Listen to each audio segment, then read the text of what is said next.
Daddy, you were telling me the other day, on my birthday, you were talking about when I was born and what time of the day I was born. I want you to tell about when I was born.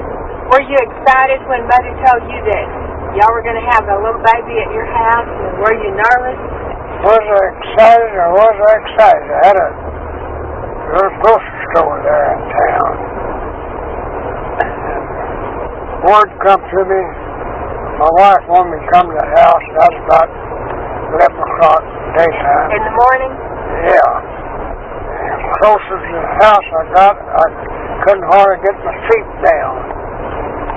Got up there and she told me I was going to need the doctor. Then doctors come out in the country. It wasn't unusual. Babies be born out in the country. It was unusual to go to the hospital to have You went to the hospital when you were sick enough to die, just about, didn't you? Yeah. But and Dr. Lovelace, he was the doctor, and he come out there. It was about dark.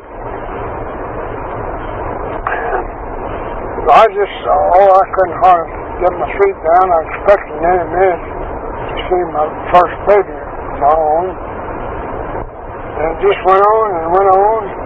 They thought it had been a drinking man. I'd been dog drunk before she was ever born. At 26 minutes to 12 o'clock, the 19th day of June, my first baby was born. That was my daughter, Shirley. Dr. Rivers said, you can make it the 20th. The other 20th if you want to. I said, no, let's just have it like it is. Well, I'm glad you did. Put it down 20. I kind of like being a Juneteenth baby. So she was very celebrated. I don't mean maybe. You know my birthday's a state holiday now. Yeah. Not just everybody has them. And she happened to be, not because she's my daughter, she happened to be a very beautiful baby. And her mother was very good at sewing. She wore her some of the cutest, sweetest little dresses and things. You just can't imagine how she was real pretty when she was little. She was pretty when she was little. Old Al Mine, old boy, lived over east of town, down about Gordon. He's a good friend of mine, but he's tongue-tied by it. Baby, I guess 3 or 4 months old. Wife had her in the store there, and everybody coming along, telling her that's the sweetest baby they've ever seen. Old gal come in and talking this and that, never faded her mind. Different wife told him she's already hurt. Said, "Down, what do you think about my baby? You haven't said anything." He looked over there. Ugly little devil, isn't she? Oh, man, I thought we were going to have to pour water on. Why, if I had been just an ugly baby, you still shouldn't have said that. My goodness.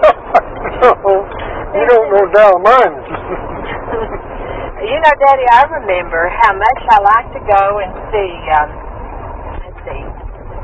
Rita Hill and George, somebody named George. They were Lorraine Shaw, she was one of them. No, I'm talking about girls that I like to play with. Oh. Joyce, I can't think of her name, but they were the same age, and they were a little bit older than I. But it was mostly Rita Hill that I always wanted to go see. And I remember one day, how the clear blue sky, you said, "Do you want to go see Rita, and play?" And I was shocked, because I hadn't even asked to go. And then after a while, when you came back to get me, I found out why. I had a baby sister. You remember when Shirley was born? Yeah, sure do. Were you still in the store when Shirley was born? Yeah. She was born up. About what time? Just at sunup. At sunup. Just at sunup. As soon as she was born, the doctor's been there all night. Oh, my goodness. They laughed to me while they was there, talking. We had coffee to drink. Kept waiting. He said, this reminds me of the first confinement case I had after I got to be a doctor. I went out, something like this, an old boy. Said, he's a good old country boy, but I never did know that he ever took a drink. So we're sitting there. He said every time my wife would have pain, you'd take a drink. He'd take a drink of whiskey. He said before 12 o'clock, he was just as drunk as a lord. And he said on top of that, baby wasn't born yet, so just as coming son up, like that's when Shirley Joe was born, just as coming son. So he said he's glad I wasn't a drinking man. Do you remember about Dixie? Now, I believe you talked a little bit about her, didn't you? About when Dixie's born? Uh-huh. Oh, that's a long story. Wait a minute. Didn't Mother fall off the porch before Shirley was born? I just now thought about that. Mother told me that one time. Oh, yeah. Mother fell off the porch. Yeah. But it was time for baby.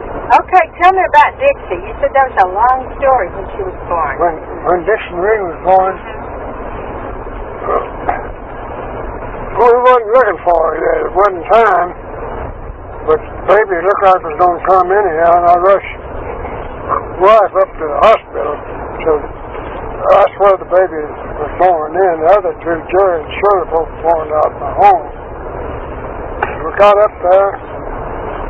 They kept my wife in the hospital exactly 1 week and still didn't have a baby and is sitting home. My goodness, I bet that made you nervous. Oh, yeah.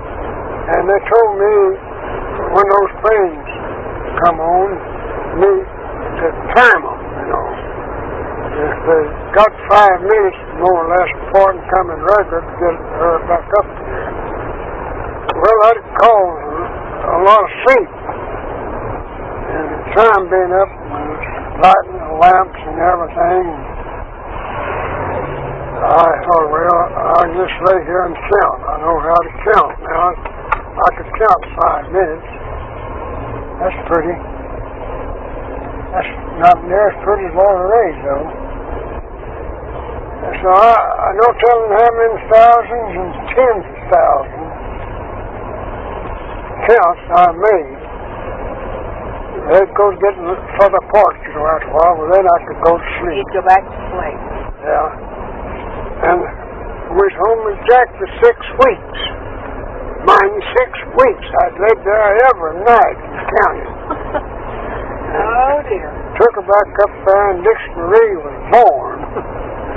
She was such a little boy, but she always been little, but my wife always just worried about her anyhow, you know. She's small, said she wasn't right, you know, wasn't going to grow up. The doctor got mad at her one day, said, I'm getting tired of you bringing this baby up here, or she's not growing like you think she ought to be. This baby's 100% okay, and I want you to know that. Said she's little, said, look at your dad, his husband there. Said, he's little, said, you're just going to have her. She's just going to be a little girl. Going to make a little lady. And she did, didn't she? She did. Sweet little lady. She sure is a sweet little lady. I was thinking the other day about, you know how you used to work out on the farm, and you didn't have a watch, and when Mother got dinner ready, well, she'd let me go wave the cup towel at you, and you'd come in to eat dinner. Remember that? But one day, Mother got stubborn on us, and she wouldn't let me wave you in, and it was time to eat, and Mother had dinner ready. And we were starving, and we kept asking her, please, let us wave that in, and she wouldn't do it. Well, I decided I'd fix that. I got my little cup towel, and I went out behind the barn, and I waved at you anyway. Now, do you want to tell the story from there? Do you remember? Well, it sort of slipped my mind.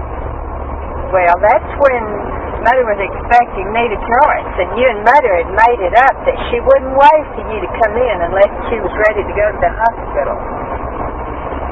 And And I'm telling you, Daddy, that day I waved you in, you came right on home. Oh, yeah. Yeah. Bouncing across the road. Yeah, we had to understand between we two. She wasn't away that day morning. That's the time for her to go to the doctor. Then I was get in and nothing flat. And you did. Yeah, I sure did. I couldn't understand what all the excitement was about. But at least I got to eat dinner.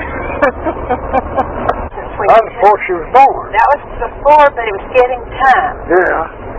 What time of the day do you remember? Was it in the middle of the night that you decided to go to the hospital when Neita was born? Seemed like I woke up in bed and they nailed her within the bed with us. Y'all had gone over to get her to come stay with us. I don't know just what time. I believe it was around 8 or 9 o'clock. More or less something like that, I think, at night. I did remember the time for sure. It was 3, 8, and 9. Well, was she born any quicker than the other kids? Not too much. Not very much. Mother just worried you every time, huh?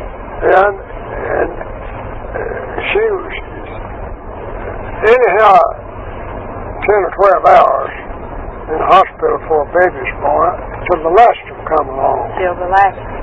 Do you remember when you saw Neita, what you thought about Neita? Was she a tiny little baby? Well, she just, best I can remember, she looked like the others. We talked about that. We thought she looked like the others. And the people looked at them, you know, said she's a pretty baby. She looks just like the other babies, you know. But when Sally was born, that there was something different. She was supposed to be born, we was looking for her on the 18th. And Aunt Eleanor and Uncle Judd was at our house, and it was getting late in the evening. And I was sitting out in the car talking to Uncle Judd. And I said, Judd, you know what the day is? He said, what do you mean? I said, tomorrow's the 18th. Oh, yeah. About that time, Eleanor come to the door. Well, he said, you boys come in. I come walking, she just stood in the door.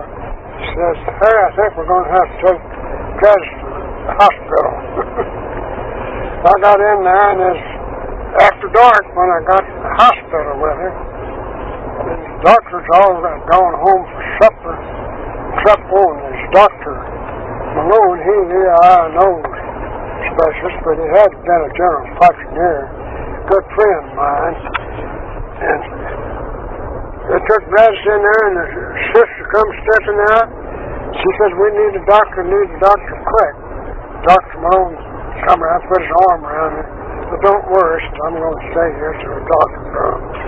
Said, we're going to be all right. But I always appreciated that of him. Finally, the doctor come down there. He got there about 9 o'clock. 9:30, we had another baby. That was Jeannie Sue. Yeah. What do you remember, Daddy, about when your son was born? Well, let me finish telling you about excuse me. the baby. When she's born, now I come home, and the kids was down Dr. Judd's then. I got in about 10 or 11 o'clock. They still awake. I told them they had a little baby sister up there. Now, I never thought, about my boy being disappointed. He wanted a baby brother. And I took them up there early the next morning to see their little baby sister. And Junior told me, I thought he looked pretty sad. He says, Daddy, before we get up there, if you don't mind, let's just trade her in for a baby brother. Well, boy, that put me on the floor. Yeah. And I didn't know what to say. I said, let's wait and you get a look at her first.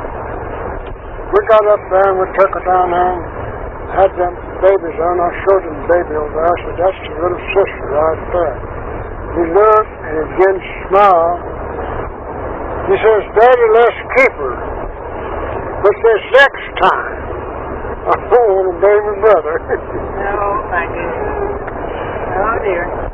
Well, Daddy, I remember telling, Sheila Turner that lived in Arizona, when she was about the age I was, when she found out that her mother was going to have another baby, And she was mad as everything about it.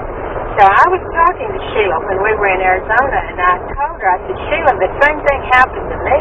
I found out my mother was going to have another baby when I was 15, and I said, I was just pretty upset about it. But I said, when Mother came home from the hospital with that baby, and I took one look at that baby, I decided she was the sweetest thing, and she always has been. Sheila said, I think I'll have to take more than one look. She wasn't very excited at all. Do you remember, Daddy, when Jeannie Sue was a little girl, I want you to tell the story about her when she had to get her hair cut. Remember? When she was born, she had a lot of hair, and then she... Oh, yeah. Yeah, they thought she was going to die. She was starving, you know. What's the trouble? I went up there. They told me I couldn't see Dr. Overton. And Dr. Overton was age, and he wrote baby books, I guess. He was it. He knew all about it. He was a baby doctor and wouldn't quit. And they said it was impossible to see him. I got studying about that one time. I could see my baby was dying. Couldn't do something for him. And I just called him up on the phone and wanted to talk to him person to person. I said, Dr. Overton, you don't know me. Well, I said, I know you. I said, I've got a baby girl dying, and unless you see her, she's going to die. Well, he says, bring her up here. I said, well, I have to have a password or something to get to you. He said, you get that baby up here. I'll get to you. So I went up there, and the next day we took her. They had a stack there, I don't know, looked like 2 inches high anyhow. And Africans were going to see him. They just ushered me right on in there to him. Miss Crowder went with us. He looked the baby over and examined her. We had 5 other babies. Their mother had raised them all on her breast. And this one couldn't live on breast milk. And we never had thought about that. We'd been to doctor after doctor, and they hadn't even thought about that. But he told us the baby's just starving to death. What she needs is nourishment. So he wrote out a prescription and wanted a haircut. Said, I want a haircut today. She had long hair, and I thought, well, my God. Yes, there's been anybody besides Dr. Overton. I guess I just walked out when he put it off on long hair. Said, I want that hair cut off. So we got her hair cut off that day. There was too much nourishment going to her hair. Yeah. That I've never heard. We got that hair cut right off of there. He said, go home and wait 3 or 4 days. If she don't get better, just bring her right on back. We waited, I believe it's 3rd or 4th day. She was just coming, just lighting up like a new sun coming up. Dr. Overton saw us coming. He's just come out of his office, coming walking down the aisle meeting. His dress stuck out, had a red carnation on, wore one every day. He wore a red carnation every day. I'll never forget how he's smiling. He didn't ask how the baby was. He says, that's the joy I get out of being a doctor. He knew by looking. He knew by looking. He was all right. So that's all it takes. He wrote out a formula. Give her some Coca-Cola to begin with. Have you thought of that? No. Give the baby his Coke. He said there's a lot of nourishment in it. Oh, there must be a lot of joy in being a doctor. Talking about him, I remember seeing Dr. Overton come to work one day, and there he had the oldest car. I couldn't believe it. I couldn't believe that he came driving up in that old car. Honey, he loved that old car. He could have had the biggest automobile in Lubbock if he wanted. Wow. He wanted that. That's probably the one he had for 30 years. He wouldn't get Yeah, he'd had it for years and years. He loved that car. He took my boy where he was born. got up there. He's born about 12 hours there. I believe that was about 2 o'clock in the night when I took her up there, and the baby come a little while before daylight there. Harry was born a little bit before daylight. And Dr. Lovelace, they didn't let expectant fathers in the delivery room at that time. I dreamt of the baby born, and the doctor hollered, "It's a boy, it's a boy." I could just go to old Harry's neck for him. Well, boy, that just flattened me out. Well, my. And about 11 o'clock or so, I come down to Wilson. Andy and Chris still had a cafe there. I stepped in there, there's quite a few in there, and they knew that I was expecting the baby. I told them, I said, "It's a boy." Old Annie still, I always remember her. She said, "You have to show me." They weren't going to believe me.